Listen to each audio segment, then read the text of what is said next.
Digestion improve అవ్వడానికి కొన్ని tips చెప్తాను. ఎవ్రీడే ఫాలో చేయండి.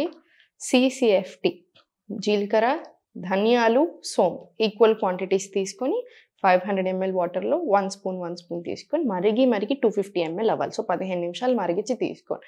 మనకు చాలా బాగా చేస్తది డైజెషన్‌ని. సెకండ్, మీకు కాన్‌స్టిపేషన్ ఉన్న, జాయింట్ పెయిన్స్ ఉన్న ఈ రెండిటికి ఇంత వార్మ్ వాటర్‌లో మార్నింగ్ లేచాక పరిగడుపున ఇంత స్పూన్ ఆవు నెయ్యేసుకొని కలిపేసి తీసుకోండి.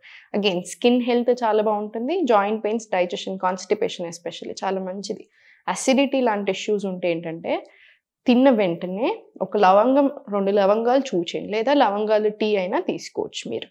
అండ్ అందరికీ ఉపయోగపడేది ప్రతి ఒక్కళ్ళం చేయాల్సింది తిన్న వెంటనే వజ్రాసనాలో కూర్చోవడం. ఇలా తిన్న వెంటనే వజ్రాసనాలో కూర్చోండి. వజ్రాసనాలో జస్ట్ 2 నిమిషాలు కూర్చున్నా మనము 1 కిలోమీటర్, 2 కిలోమీటర్లు వాకింగ్ చేసినంత పవర్‌ఫుల్. సో, తప్పకుండా వజ్రాసనాలో ఒక 2 నిమిషాలు కూర్చొని, ఆ తర్వాత ఒక 5-10 మినిట్స్ స్లో వాకింగ్ తీసుకోండి. బ్లోటింగ్ కూడా అవ్వకుండా ఉంటుంది.